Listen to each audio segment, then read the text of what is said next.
Hello, I'm Sean Lambert, and welcome back to Rule the Waves 3. And we are once again going to be trying to get our French fleet back into relevancy after a disastrous 1880s, which is all before the game starts, where the Génicole absolutely took over and turned what was once a proud second world power to something that's somewhat less than that. So our goal for this campaign, as I stated last time, is basically to maintain relevancy throughout the campaign. Like, we don't want the British to be like 4 times more than us, for example. So how I eventually measure that will get more specific as the campaign goes on and it becomes obvious what relevancy means in the context of what the AI is doing. But basically, we don't want to be completely outclassed by any nation. So that's the number one goal. Otherwise, we do want to try to pick up some colonies and maintain the colonies that we have. And I think kind of going back to the Génicole way of thinking of, the lack of battleships and, focus on coastal defense battleships, coastal defense torpedo boats, for example. Everything is very focused on an idea that you can only defend the homeland by, fighting close in at, an advantage in speed or cost, basically. And I think the only flaw with the Génicole as time went on is that, it didn't really match up with what France's political objectives were in the 20th century. Because France wanted to be a colonial power still. They had colonies all over the world, and having a strategy revolving around commerce trading and raiding in time of war, when you couldn't get out of your own ports if the enemy fleet was huge, it didn't seem to really align with what they needed. So I think in that regards, we are going to go for more of a blue water navy with more powerful cruisers and more powerful battleships, to be fair. We are not going to be doing the coastal battleship thing. We're going to have legit dreadnought battleships. But we are still going to be facing the same problems that France had, which is we don't have as much money and we don't have as much zeal for getting involved in things. So it's going to be important for us, especially in whatever early war we get involved with, whether it's Austro-Hungarians or Germans or the Italians. Those are our 3 priorities. If we could go to war with any of those 3 pretty quickly, it would be great. But we want to avoid war with Great Britain if we can. We could survive it. I've done it before in Rule the Waves, but in Rule the Waves 3, I've done it as the Italians, which is basically the same as the French, and won a war against Britain. So it is possible. But it's kind of cheesy. You gotta gamify it quite a bit. So I would prefer to play it more straight up. That said, let's jump right into it. So here we are picking right back up in February of 1891, and I wanted to point out some details about the Martel class here, the Charles Martel, named after Charles the Hammer Martel, famous for helping to basically fight off the Moors as they were invading Europe. So it's a very famous name. It holds a lot of historical interest, so that's why the class is named the way it is. And the Charles Martel class is kind of goofy looking. If you see here, we have these gigantic batteries, these silly turrets, which are very out of time by 1890. So I think the interesting thing about this is that it is such a ridiculously large battery for just having a single 14-inch gun each. But they're really, really bad 14-inch guns. These are -3 quality. So this is about as bad a gun as you can have in the early part of the game. But it is a battleship nonetheless.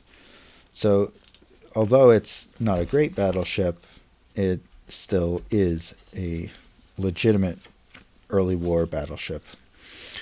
Now, the original battleships in France all kind of trace their lineage to the 1850s, around the first steam ships, like the Glory.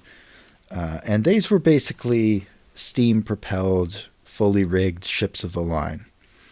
And during the Crimean War, there was a lot of advancement for the French in, developing the steam engine technology to make their steam ships of the line better, because as they were kind of rivals with Britain, but working alongside them in Crimea, they were seeing things that they needed to improve. They also improved the armoring and guns on these ships to kind of keep up with the British pace. If you fast forward then to the 1880s, which is when the Charles Martel class starts coming around, we get into the Corbeil and Devastation classes, which are 9,400 tons. So those are even a little bit smaller than the Charles Martel class. And then we have the kind of ships of the Formidable and Jacoberi. So that's what these are here. And these are also pretty old vintage. Here, obviously, it only says 1889. But actually, they were kind of laid down, I think, a little bit earlier than that, like maybe 1882. I'm looking for the exact date, but regardless, these are very much 1880s designs. They're not 1890s designs by any stretch of the imagination, obviously. How could you finish a battleship in a year?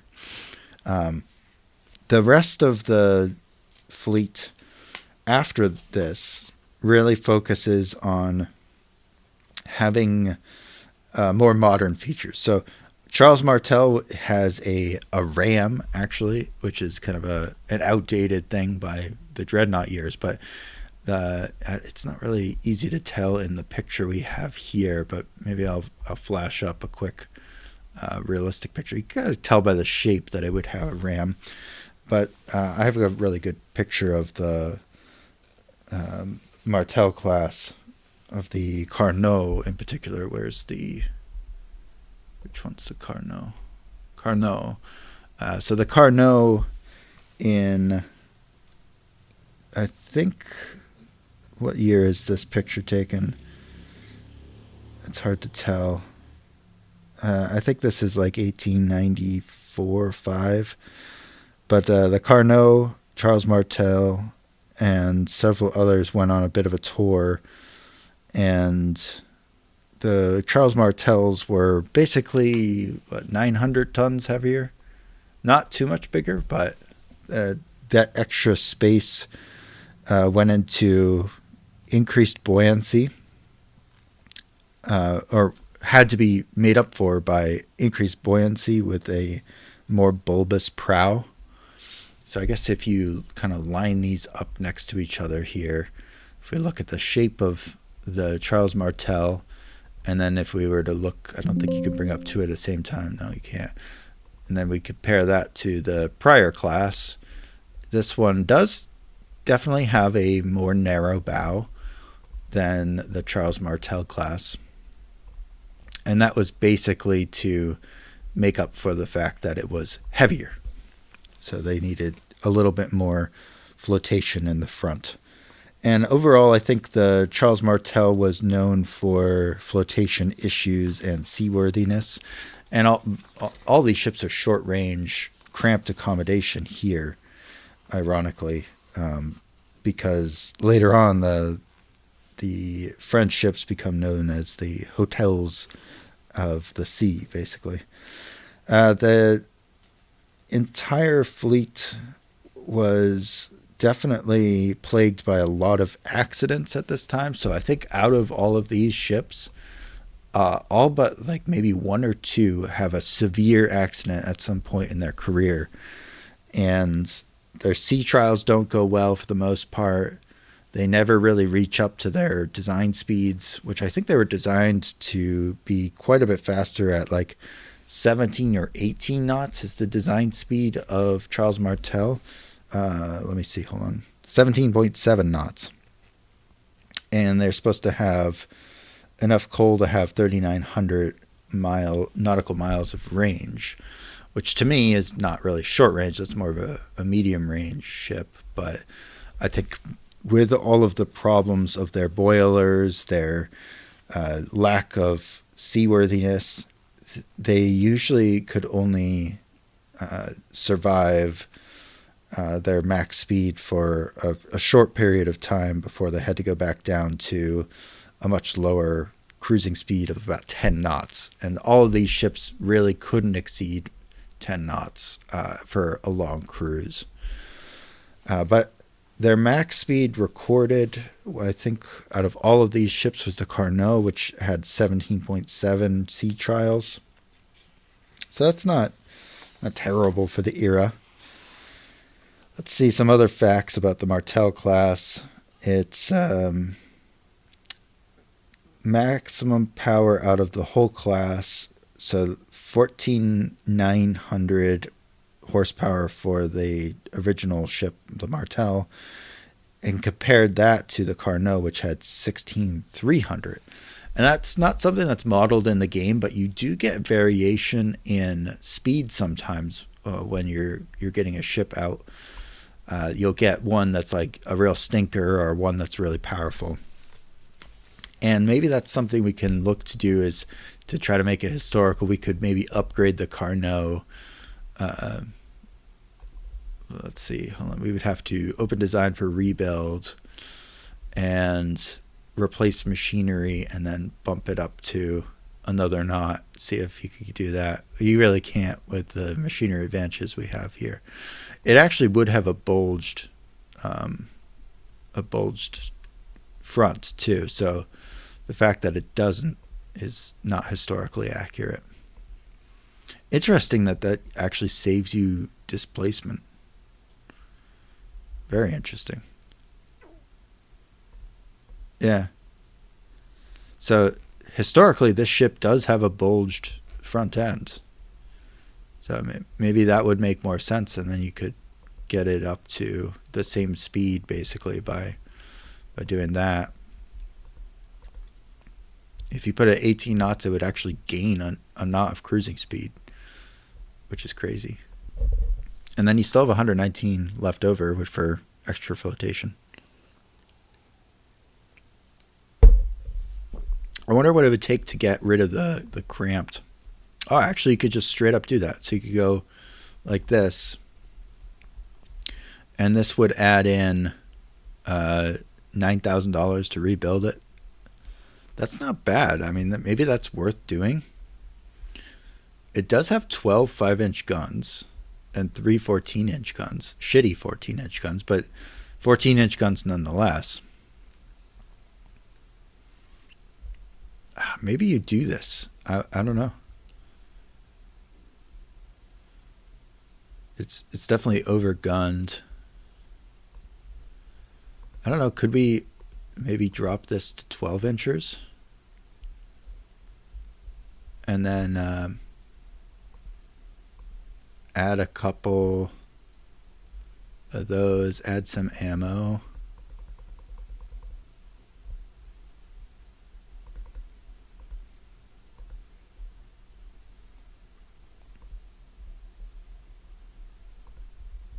Let's see if we can make this work. 105 for main guns. So it drops it a little bit, but maybe this is a better ship.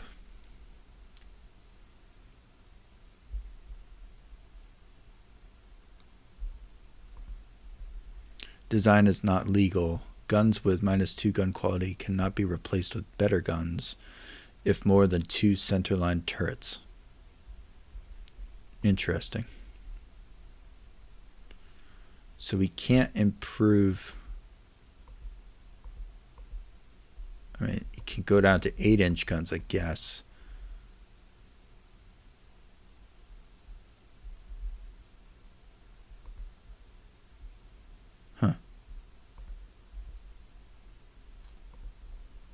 So if we left it as is, that doesn't really do much for us.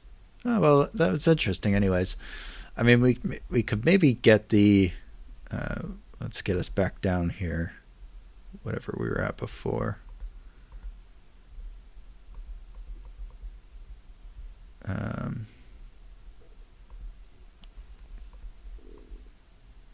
It really only had a very small amount of ammo. That is definitely a bit of a problem. I think this is what it was, 80 and 180. So I mean, this is a legal design at least. We could do this.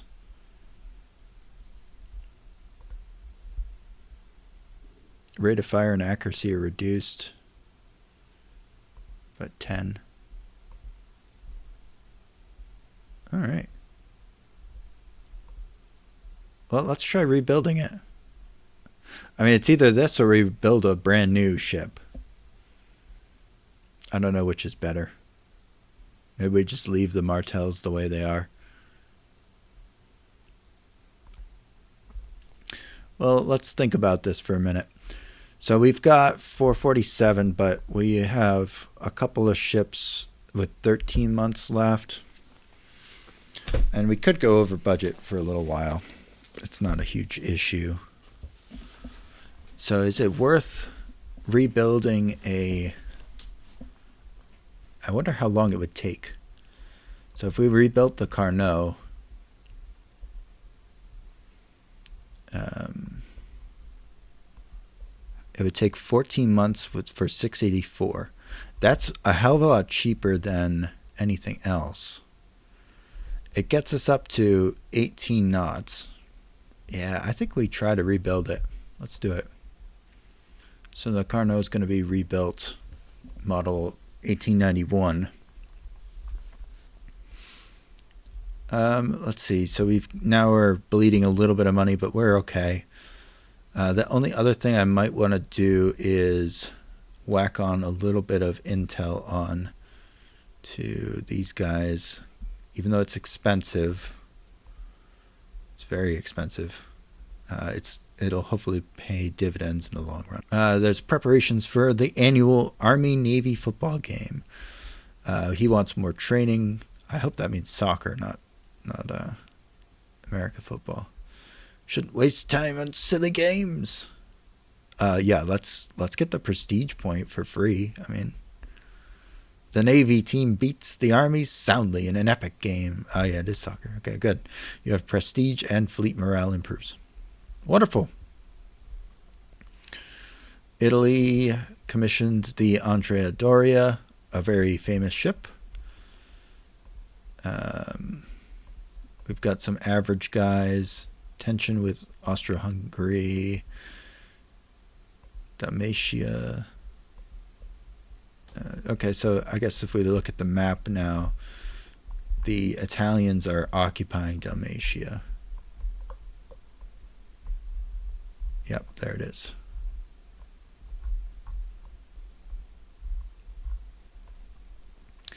So I think fighting with the Italians would be probably our main threat.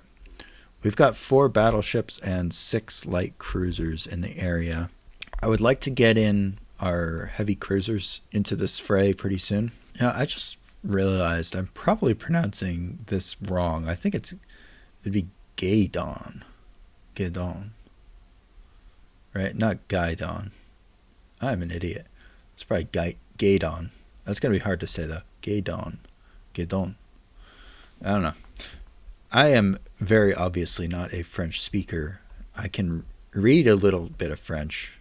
I can read a book in French, but I cannot, for the life of me, speak it beyond the childish level of a 3-year-old maybe. So you'll have to bear with me on some of these French pronunciation. I've gotten better as I've done some wargaming. So that's one thing wargaming teaches you is sometimes you end up learning a few words of a language just to play a game in a way that you don't feel like an idiot. Shanzai has finished her working up, and that was a ship we were excited to get. With the press doing headlines on the threat from Italy, Prime Minister authorizes increased naval spending. Good, that'll help get us out of the red, hopefully. A new Liberal government wants us to reduce arms expenditures. What the hell? They got to make up their nines. This will spell doom for our naval power. We can live with this. Or, this is good. The world needs a pause from rampant military spending. Let's get a little more attention. All right, that's fine. That's fine. It didn't hurt everything too badly. I just didn't want to lose the prestige point or the budget. Oh my God, we're now in the black. Okay, so obviously the president matters more than the Liberal government. I guess the government in France here is not that strong.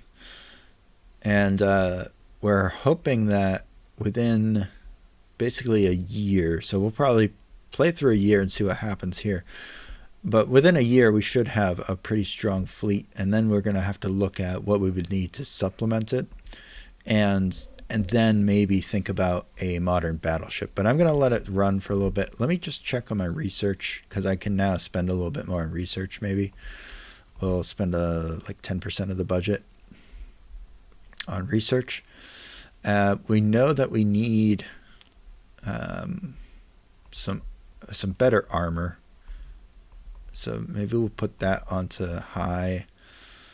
We desperately need better naval guns, but we could also use that first tech of fleet tactics. I think fleet tactics goes up to an interesting place first. So I don't know if you guys consider this cheating or if you consider it spoiling yourself, but actually the game does provide a chart of the tech that occurs at different dates. And in this case, machine development happens very early on, so that's why I usually put it on high first. That's like one of the first things you can get is 1% weight savings. And then you can also get Harvey armor very early and weight savings on hull. So with the three of these, because we already got the sloping deck armor that we got early on, with the three of these, you can actually make a much better ship just from those three. And then ideally you want to get this 1894 destroyer machine development tech as soon as possible too, so you can actually get some decent destroyers. Now if you look at the full technology thing, destroyers theoretically will come in 1893. So if you have your 1894 weight savings tech and this whole weight savings tech, you got like 3, almost 5% maybe possible before you've designed any destroyers. And that would be huge because the early cruisers and destroyers are very constrained on what they can put on board if you don't have those techs. So it's better to get them as quickly as possible. So with that in mind, we want to put machinery development on high, armor on high, and what was the third one? Ship design or hull construction? Hull construction on high. We'll put this naval guns back down to medium, and we'll put ship design also up to high. And then everything else we can put at kind of low or medium. Okay. And then for guns, we know that we have really crappy guns across the board. It would be nice to get any of these, like, I don't care if it's 12 or 13 or even 10-inch guns. I want something that's like a -1 instead of a -2. And if we have to, we might build our battleship abroad. So that's also another option, is if we can find out that maybe like the Americans could build us a good ship, maybe we do that. So if we look here, we know that they have all these techs, so they could build us 12-inch guns, 11-inch, 13-inch. We could also use the British version. That might be good. But kind of what we're looking for is someone who could build us the kind of guns we need, but one that we're not going to go to war with. Obviously, it's not going to be the Spanish. Yeah, maybe the Americans. Depends. Prime Minister floats the idea of a gunnery competition for ships in the Navy. Sure.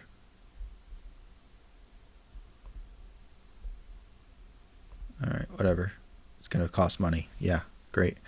The Davos wins the Prime Minister's Cup, which is good, I guess.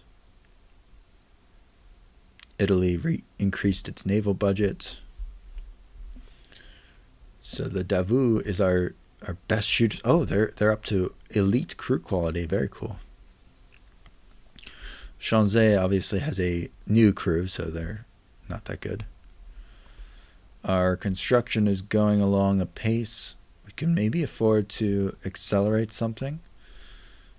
The Gaydons are hopefully going to come out early in 1892, but I think they'll be relevant for quite a while. I mean, that's the big hope, is that these ships are going to be relevant for quite some time. And maybe they're a little wonky, but eventually they will be very relevant. We might have to rebuild them at some point, but I like their size. They're a decent displacement for what they are.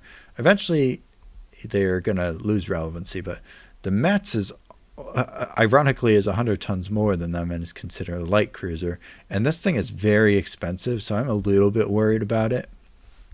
But it should be absolutely amazing in those kind of duels against even heavy cruisers. All right. Oh, shit. A dignitary has been assassinated by a bunch of anarchists. Yeah, let's issue an ultimatum. War has broken out. Oh, my God. Okay. That was a quick war. We're not really ready for it right now. I didn't even think about. All right, so we got to mobilize, and we're gonna have to do a crash program of some sort of light corvette. These are just going to be garbos. Oh, that's a big corvette. Hold on a second.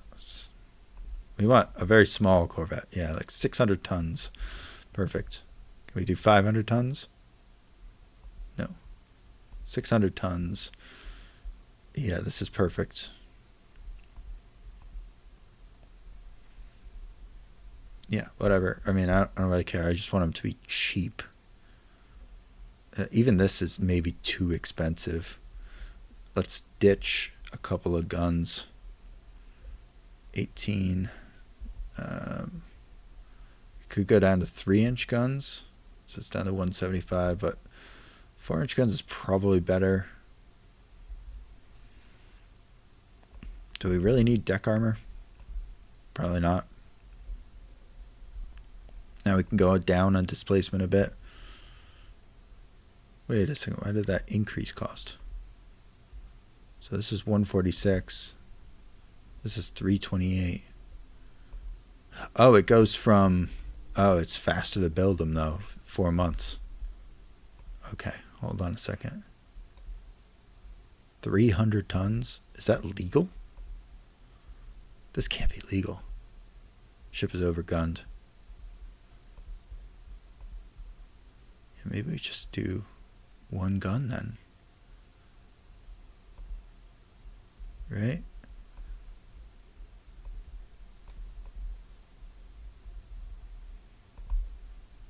Go down to 3-inch guns here. I mean, we want cheap. We want dirt cheap. And this is very cheap, $800 a ship. And we could just crank these out if we had to.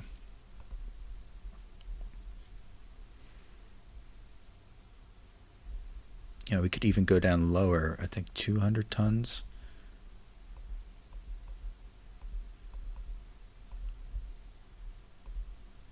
Make them completely unarmored. Half an inch armor. Like, these are garbage, but for design, it's not legal. Has to be an inch thick. Okay, so it's 10 tons over. Okay, so it's got to be at least 300 tons. But that's about as small a ship as you can make. Oh, we can make it even faster. 21 knots, is that legal? Oh my god, yeah, this is perfect. So 21 knots for $231 a month and $900 of total cost. I think we go with this. What should we call these? Ville de Ron. That's hard to say. Let's do a different name. Ville de Lille. Lille. Perfect. Yeah, we want to build like 10 of these. I mean, we could build a lot. For 4 months of cost. So that's going to cost us like 9,000 total. I mean, we can float that if we have to. But we'll probably get some money. All right, so the question is, we've got 4 battleships, 6 light cruisers here, and we got 3 battleships here. So we want to move ships in area to the Med. We want to just move everything there. Close. All right, this is going to be our first war. We're not going to have time for very much. We got to do the gunnery stuff. That takes 12 months to take effect. Maybe we don't bother with that for this war. For $500 a month, we could just build more ships. I don't know. I usually do that. So usually the way you declare a war is you kind of prepare for it ahead of time. I didn't anticipate that we would actually get into a war this easily with Italy, but they don't take effect for 12 months. Do we think we're going to fight them for 12 months, or do we think it's going to be a short war? I think it might be a short war, in which case let's build the ships we're building and then go forward from there. Now, this is basically a training war. We'll see how it goes, but the idea is to just kind of sink some of them. The issue we're going to have is we don't have enough ships right now for coastal defense. So we've really got nothing for trade protection. And we've got a lot of tonnage on foreign stations right now, so it's not much we can do. We need 4 ships on trade protection duties. So ostensibly, I would do like 4 light cruisers if we could, but I'm not so sure about that. So that's a lot of light cruisers, and we'll keep we'll put them on trade protection for now, I guess. And of course, we immediately go into a big battle. So they're going to outnumber us with battleships probably. Well, we'll find out. Oh, they declined battle. Excellent. Okay, so now we got to raid them. Raids are often very hit and miss.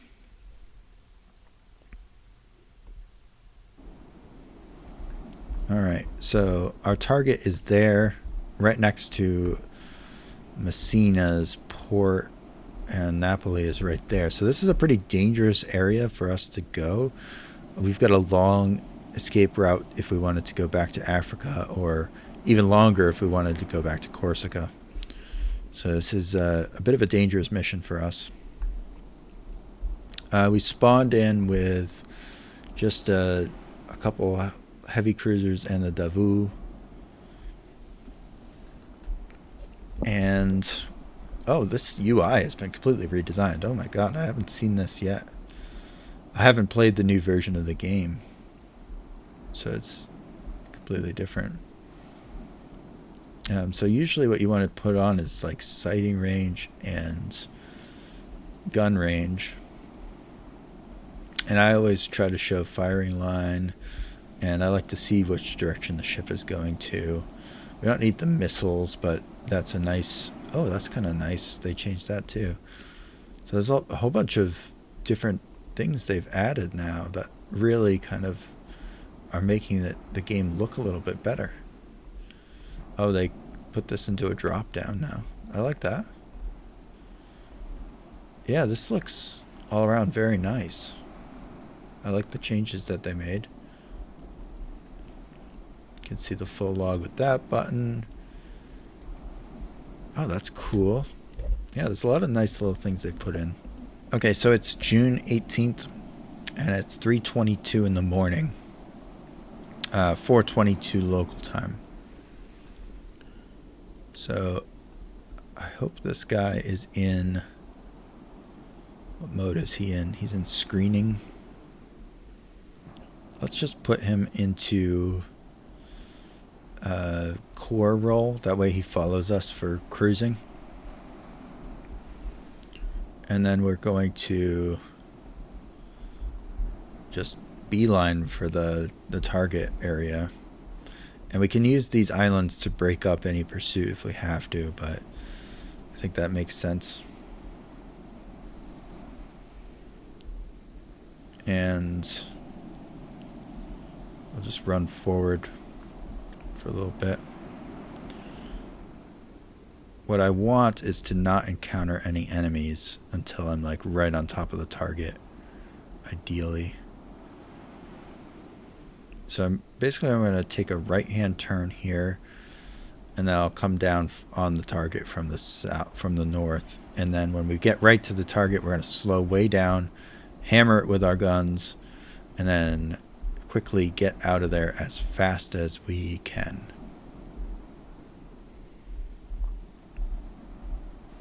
The problem with this is the conditions are so good that the enemy can sight us from really far away. Ideally, in a bombardment mission, you want really shitty conditions so you can just sneak into the target, blow it up, and then get out of there. I mean, the good news is that it's, even though it's good weather, there is a bit of a wind, and it is cloudy.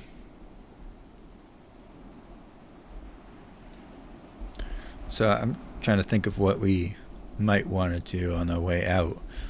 Do we want to risk going through these islands when they could have something, like assuming we make no contact, or do we just go out the way we came in?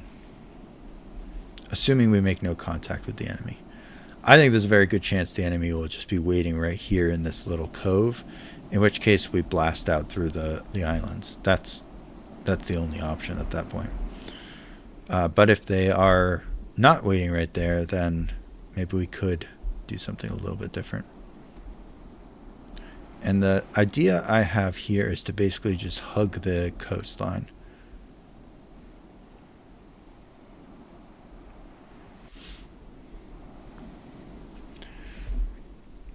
I'm not going to set it to any faster speed than this because you need the time to react, basically.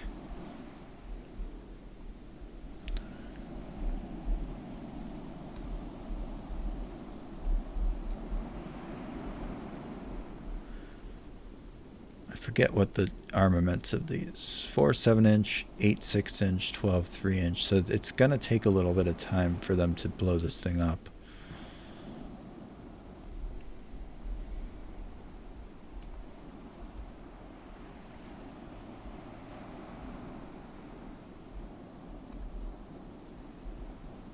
When I get to this cross section, that's when we're going to make our turn. Because we want to be coming in right on the point and then just slow down to an absolute crawl. Like, it sounds crazy, but that's the best way to do these missions.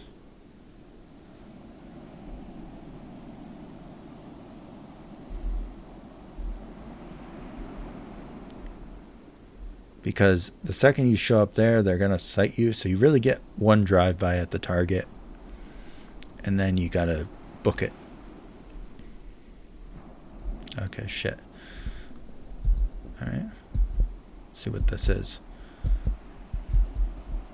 See, that's the thing I'm worried about, is like the sighting range is so far that they could easily be right here. I'll come around the corner and go right into them, essentially. But what I'm hoping is they like run back, try to get organized, and that lets me get in, blow up the target, and get the hell out. In worst case, we lose a couple ships. But we will get this target. Like, I don't like leaving these targets unkilled. Moderate breeze, and it's now cloudy. The sighting range is still 26,000 yards. Okay, you have that. It's identified as a heavy cruiser. Okay, yeah, they are just puppy guarding it.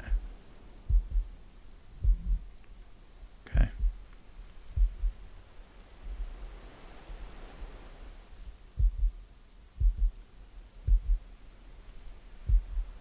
Okay, so as we come around the point here at the target, we are going to turn and drop our speed down to like something ridiculously low in the face of the enemy. That's the dangerous part here.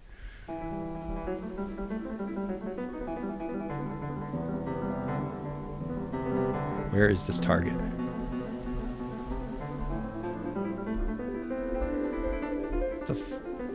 Where's the target? Isn't this the target? Sink enemy shipping. Oh, shoot. I thought I was... This is a very different mission. Okay. I thought I was supposed to be... I'm an idiot. I thought it was one of those bombardment missions. Okay, so we're actually just going after their shipping. That's a little easier in some ways. Okay, so what is all this up here? Cruisers, a battleship. Okay, that's like a full squadron. Alright, we need to go up to squad max and just try to blow up whatever's down here. There's no way these are all... Oh, shit. Okay, we're just gonna have to get out. I don't know if we're fast enough to get out, actually. This was a very big miscalculation. I didn't know their whole fleet would be out.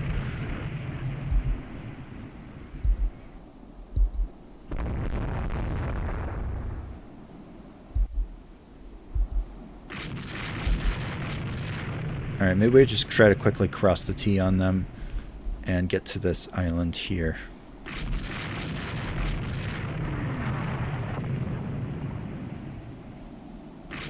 Oh, that worked. That worked real good. Yeah, we wrecked that guy. We crossed the T on him like crazy. Heavy damage on fire, and then we're hitting the road. So my plan is now to head out towards these islands and try to break up the pursuit a little bit. See what they send after us, because they might not be fast enough to pursue us at this point. So we're going to go down to our cruising speed and see what they send after us. So we definitely wrecked the hell out of that Marco Polo class. It probably won't sink just because it's, you know, like oh, they're still shooting at us. Just because it's a heavy cruiser and it's probably not gonna die. 3.5-inch armor. Huh. Not enough to save it. These are at very long ranges now with these ships that are pursuing us. We could probably outrun them. Let's see. It's doing 20 knots. And I think we can do just about 20 as well. But let's see. The squad max, when we put it up to squad max, it goes up to 20. So we could outrun them, basically. Or we could try to cross the T on them again. But now they are following us with basically the same amount of force as we put onto them. What does this class look like? 18 knots, a little older, 2 7-inch guns, 6 5-inch. So a little bit more heavily armored, but much slower. This is a relatively modern ship compared to ours, I guess.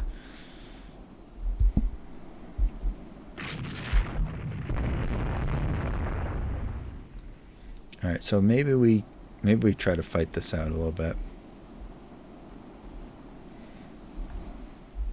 I think we'll take them as far as the island, and then we'll dance around the island a little bit.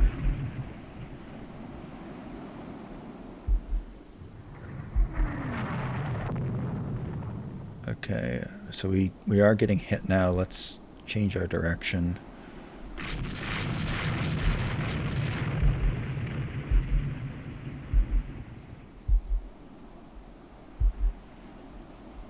That's good. We opened up a lot of fire on that guy. Now we'll change right back to the other direction. We're taking some hits from this Verace class, but he don't want to come close to us. Okay, excellent.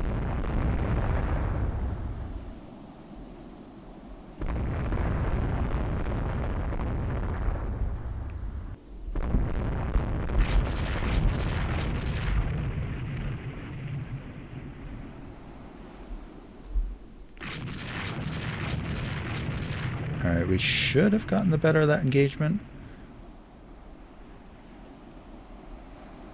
Davut is probably our worst hurt, but I'm willing to fight it out around these islands a little bit.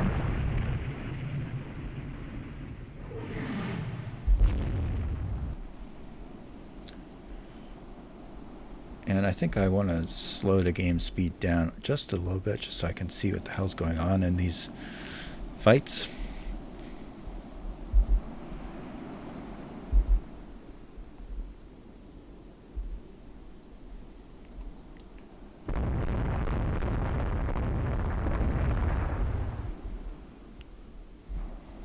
I would like to get in on those like escort ships and just clean them up a bit.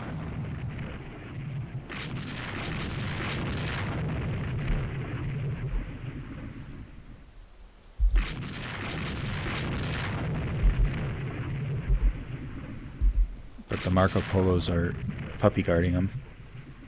Maybe we just steam right at them.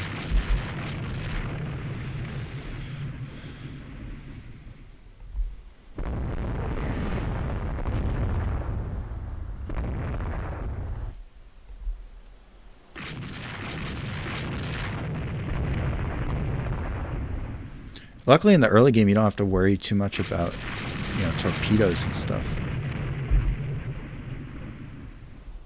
I can't believe we're just chasing off this entire fleet, basically. Hold on, I'll turn together on. I just want to get a hit on one of these corvettes. That'll sink it for sure, because I just need 600 tons.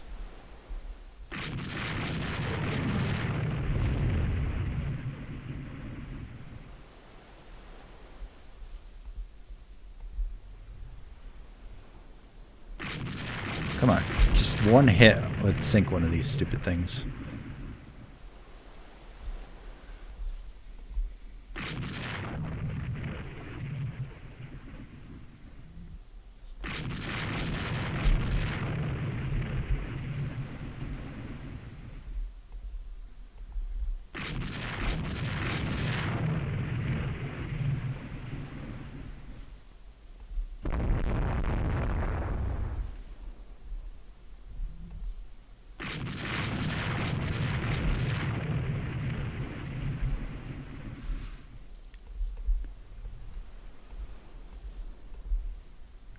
I just want to get in on one of the lighter ships. Like this. Just try to chase them down a bit. I know we're taking fire at this point, but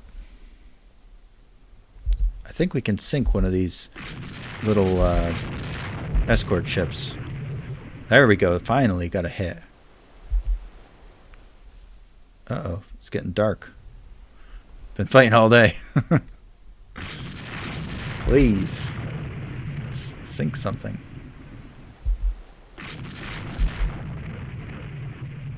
Is that guy going for a torpedo run at us? I don't like the look of that. Let's go turn this way. I think we have slowed down this this ship here.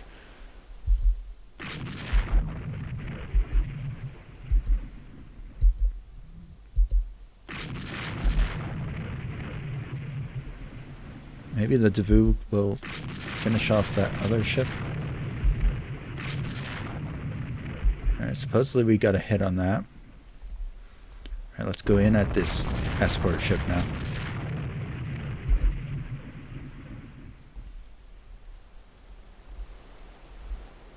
Just want the escort.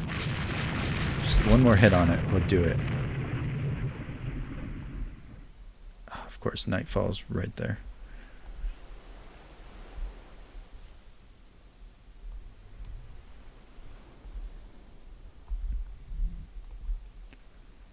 Oh man,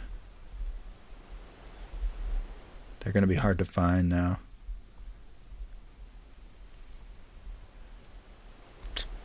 Damn. Well, it was a good battle up until that.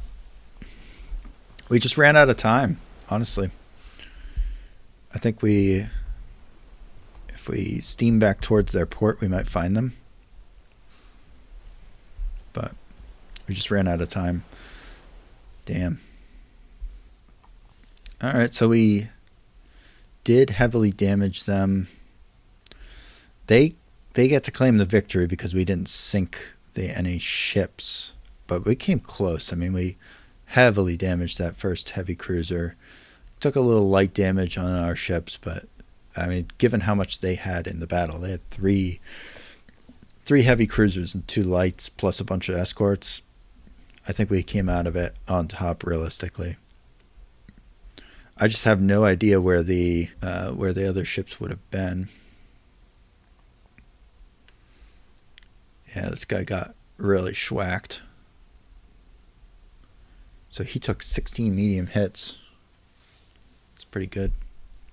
We inflicted 24 medium hits, but they were really spread out. That's the problem.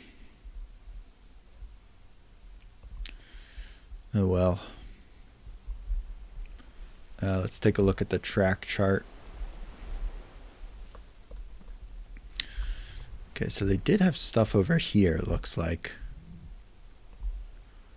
I wonder what it was. Oh, they had some ships down here too. I mean, we had a pretty good fight. Definitely right here when we crossed the T on them the first time. That was amazing. It's just we couldn't keep in contact easily because we had to worry about getting torpedoed. I think had I known this was just a sink enemy shipping kind of mission, I would have gone right at the port. I wouldn't have, because I thought I was doing a different mission. So I would have gone right at the port. But it worked out okay. I mean, we didn't lose any ships. That's the important thing. Sometimes in these battles, that's all you need. Enemy marginal victory. They come away with 20 extra or 16 extra VPs. Not a big deal. It's basically a draw. We blockaded the enemy for 170 VPs. So our fleet is much stronger than theirs. We should be able to win this war even without our new ships coming out. But once we get these ships coming out, it's going to be amazing. I mean, we're going to have so much power. The only thing we might want to consider is putting the Soule on pause during the war, or even delaying both the Soule and the Mets, because at this point they're probably not going to be involved in this war, and it doesn't really matter if they're out a month after the war or 6 months after the war. I don't think they're going to be involved, so I think I'm going to probably pause their construction. That's fine. Saves us a lot of money. And then we'll get all of these little crappy escorts out the door in a few months. Probably have to build a bunch more just to fill up all of our coastal patrols with them. But I would rather do that and have more light cruisers available than have the other option of not having any ships. Okay, so we do have a couple of our ships in repair. Davos in repairs, and Portau is in repairs, but that's not a huge deal. I could recall this squadron back to the Med to fight it out. I might do that at this point because I think this class is okay. I don't remember. It's got 3 inches of armor, 12 5-inch guns. Yeah, this is a good class. Okay. I'm going to have them get recalled to this area, and we'll just swarm the Med. This, when you only have to worry about one region, the game is easy. It's the strategy is easy. All right, we'll do one more battle maybe, and then call it an episode. But we've started a war with Italy. We've kind of won a battle. We've definitely won a battle basically by not having to fight one last turn. All right, another cruiser action. These can be fun. Dead Calm Overcast. And these battles are just about damaging or destroying enemy ships. So in this battle we have the Changzhe again and the Ryu, the recently arrived Ryu. So he's new to the theater. We'll see how he does. And they are starting on top of each other. Is that right? Okay, that's interesting. All right, so we have to find the enemy first. That's always the most annoying thing. Sometimes it's just sail forward until you find them. And hopefully that's the case here, which it is. I think that's the genius of Rule the Waves, is they made the game so that if you just sail forward, you find the enemy. Oh my god. Is that real? They actually have a battleship here? No. It can't be. Okay, they have 3 heavy cruisers though. And a bunch of escorts.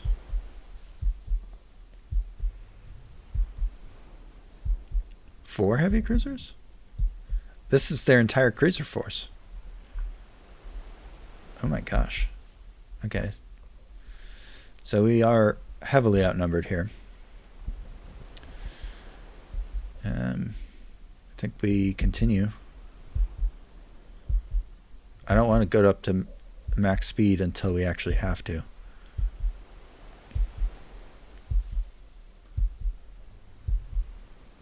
Obviously they can put a lot of fire on us.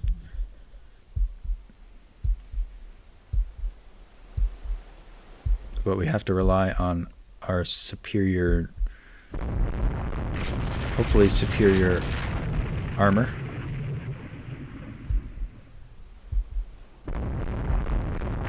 Yeah, this is not a good situation here. Okay, let's turn this way. Yeah, they're just trying to get organized on us.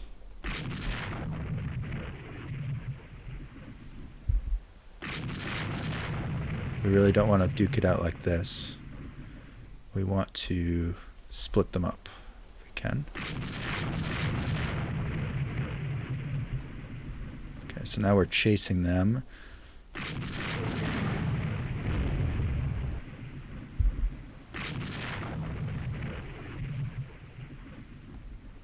Okay, we want to kind of lean more towards the light cruiser side, ideally, but we could also go the other way. But I know I outgun these guys, so I want to use them to screen me.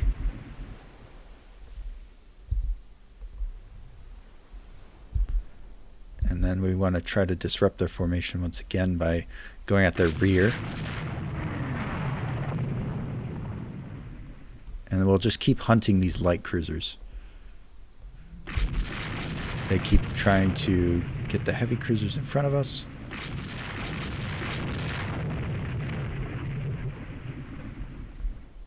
close the range on the light cruisers again.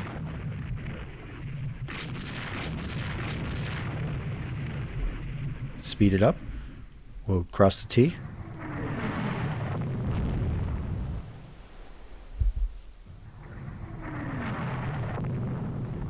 Alright, that was an intense little fight here. The question is, will we survive?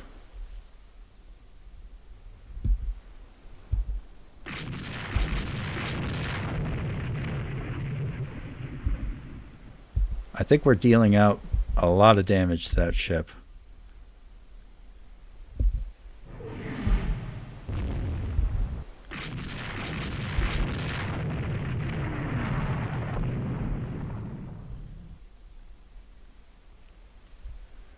Alright, the question is, do we want to go in for another round? I think we do. Let's try to cross the T on him again. Just trying to get any targets. Oh, that's maybe a good hit. It's saying medium damage. I'm not sure if that's true. But let's go down to cruise speed for a minute. See what happens.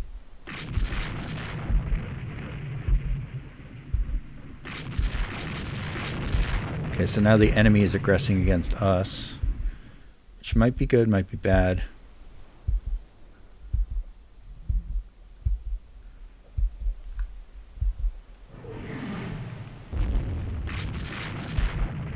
Yeah, this guy's coming in on us hot.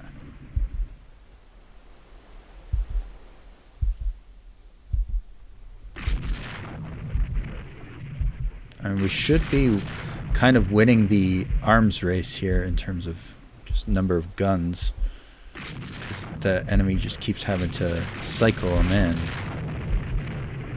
and we don't. We can just keep shooting. We're trying to just kind of get lucky on one of these hits and not get unlucky on one of ours.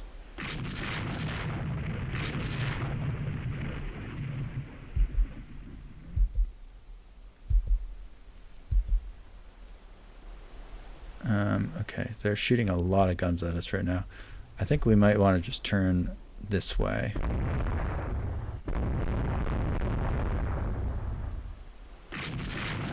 See what they do. We'll kind of go back to that strategy of just changing our line to mess them up.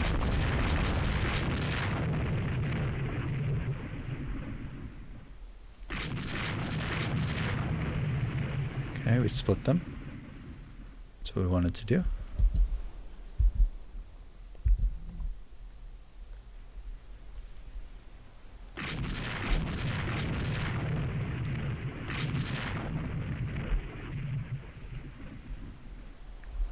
There goes Squad Max again, which is only 18 knots at this point because our older ship here is, our slower ship is very slow at 18 knots. Oh, just got hammered there. I'm just hoping for a lucky hit at some point.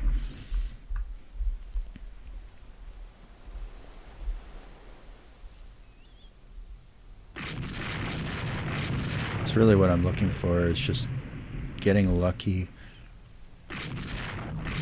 on one of these light cruisers. They're such a pain to chase, though.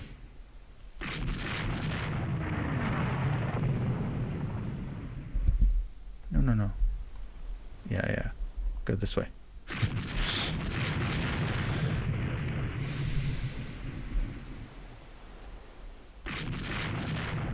I just want to get some damage on one of them, you know? Like, they're not maneuvering particularly fast, so... And they brought us back to the heavy cruisers.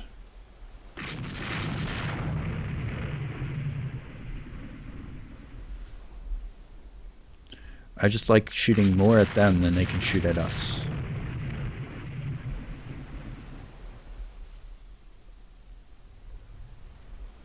Just trying to keep behind them or in between them, you know? Is it starting to get nighttime already? Yeah, it is, 7 p.m. And these battles have not given me a lot of time to do damage. Alright, we gotta maybe close with the enemy so that they don't squeak away from us.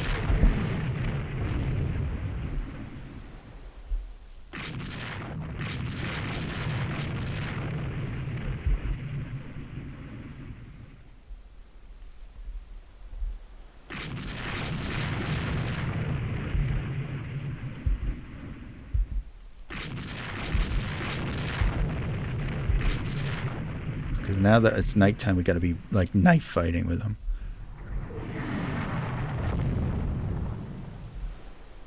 That's our only hope, is get a quick action in here. What's 36% damage, 33% damage. So we're not coming out of this clean.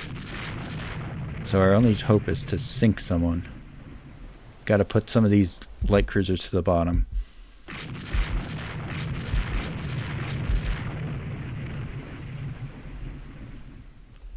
What's their speed? They're supposedly doing 20 knots.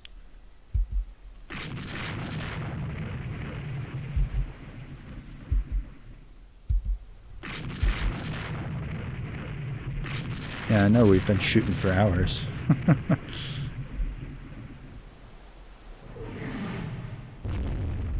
If that doesn't wreck a ship, I don't know what will.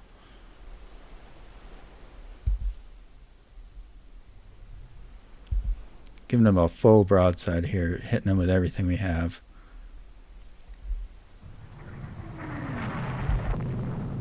Does it have torpedo tubes? Yeah, it does. Got to be a little worried about that.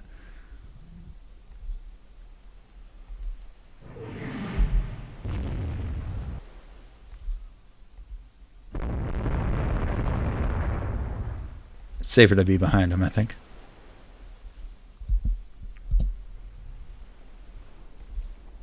Alright, this is the one we're going to get. No, no, no. Oh, shoot. We just let it get away. Oh, no. Okay, we got it. I, like, misclicked.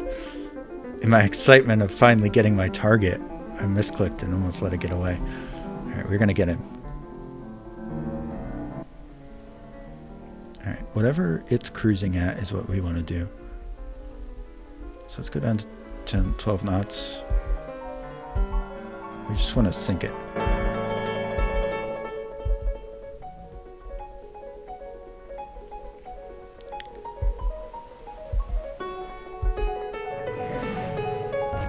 Definitely got some pretty heavy damage here.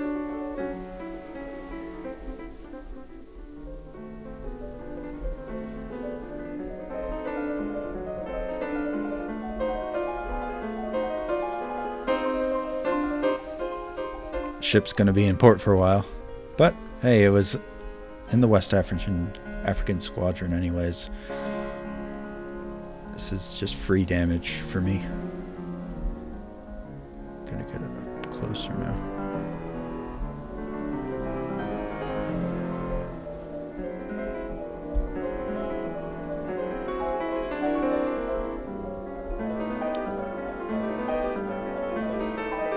Haven't been hitting very much. There we go. This thing can't have much left in it. I mean, it's taken so many hits. There we go. It's finally on fire.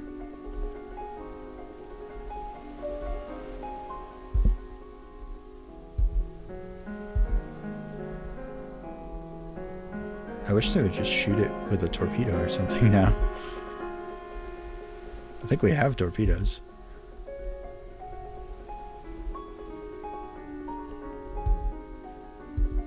You cannot let the ship get away.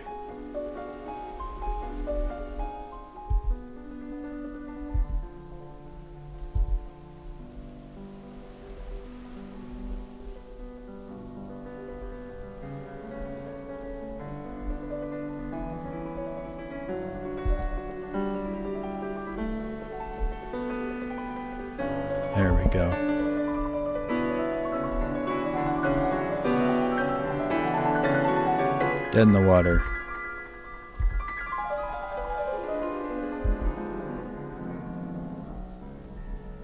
Just make sure we put it to a watery grave now.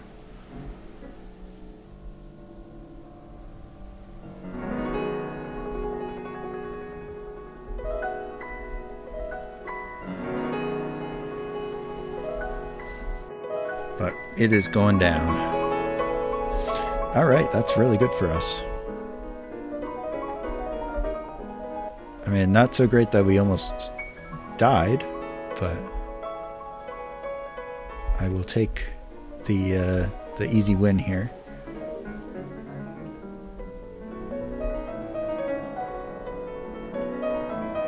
It's taking a while to sink. Yeah, there we go. Let's go pick up survivors.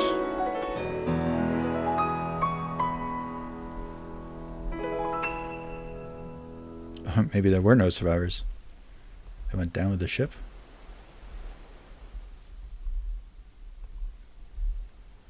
I don't know. Well, that was a win. All right. Oh, we sank a heavy cruiser too. Beautiful. Very good. Yeah, that's a big victory for us. 24,000 points to their measly 2,800. Got 2 sinkings. I wonder what the other ship must have been that first heavy cruiser that we lit on fire. I guess they couldn't put out the fire. That sucks for them. Definitely sucks for them. So the Brew obviously got heavily damaged here. It got hit 20 times medium, 14 light hits. It's amazing it didn't sink, to be honest. So I'm happy with that.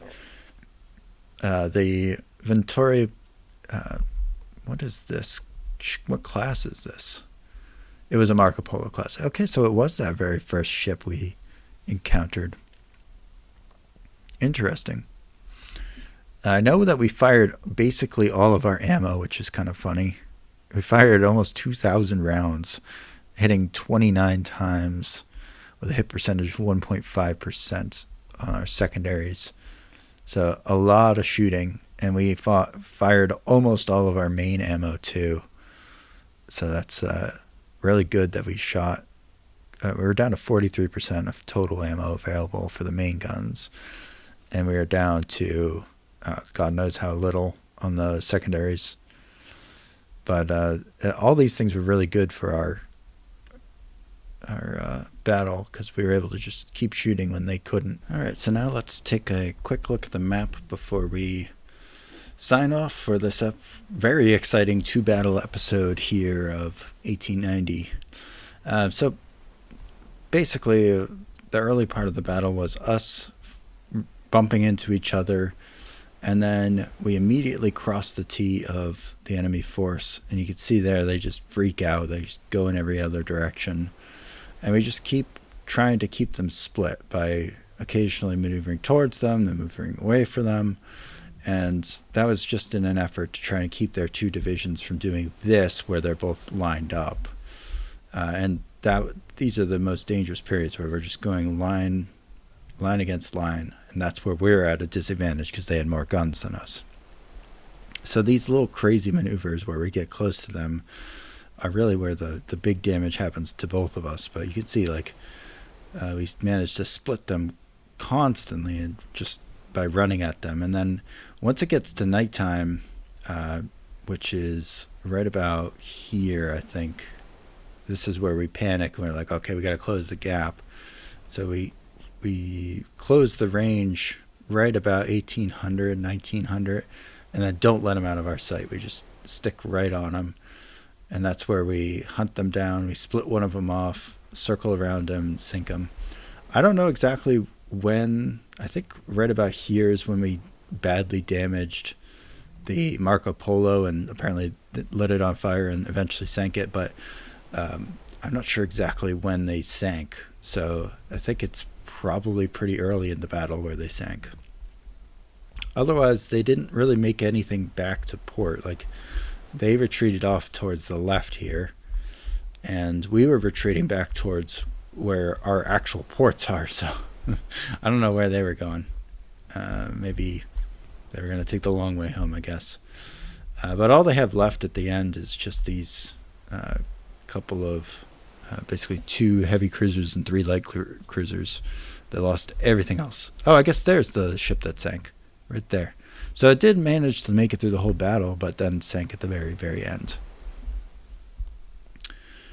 All right, well, that was a fun battle and a French major victory where we gain 1 prestige point too.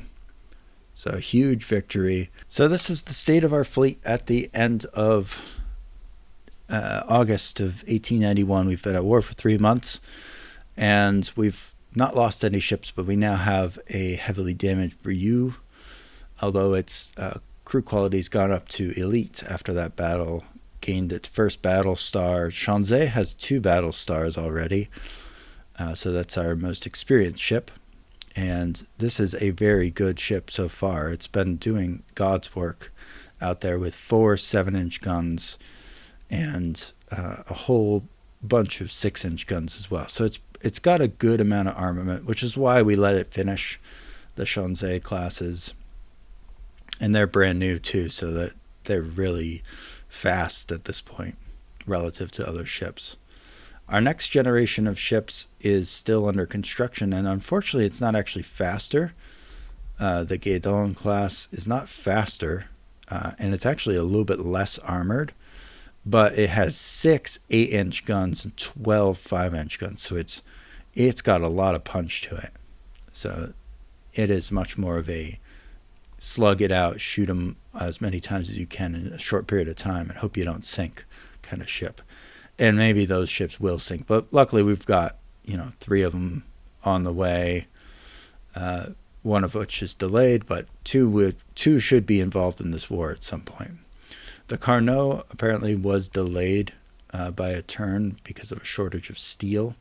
If we look at our intel reports, we can also see that Italy's new class has 21 knots supposedly, so it's a knot faster than ours, and it has 2 battleships under construction as of June 1890, and one of which finished. So I think that means that these other 2 that it says are under construction here should be done pretty soon, so they'll be up to 6 against our 8, and pretty similar tonnage, so these 2 new ones might be a little bit scarier. As far as their heavy cruiser fleet, though, it's starting to dwindle a bit with the sinking of one of them, because they did initially outnumber us significantly. Now we're kind of in a race to see who loses the next one, and then we'll be on parity, at least in that class. But in the light cruiser class, we are seriously outgunning them. And then we've got our 12 escort ships, corvettes, about to come out, which will put all these light cruisers into the fleet. Because right now, most of the light cruisers being tied up on foreign station or, coastal protection duty. So it should free up like 3 or 4 of those. That's the idea, anyways. And the Italians have lost 1 light cruiser as well, so that's 1 less for them to protect their trade with. So I think what I'll probably do is put 1 cruiser on a coastal raiding job, and then have the rest of them on trade, come off trade protection and go into the active fleet. I really definitely want the Brieux class to get back in action. It's only going to take 2 months to fix, which is amazing. That's the incredible thing in this game, is how quick things get turned around for repairs, because in real life, any sort of damage to these ships would have them out of action for probably years. Realistically, like actual battle damage, God knows how long it would take. All right, well, with that, we'll call it a episode here. Hope you enjoyed yourself. I know I did, and I hope to see you in the next one. Till next time, see ya.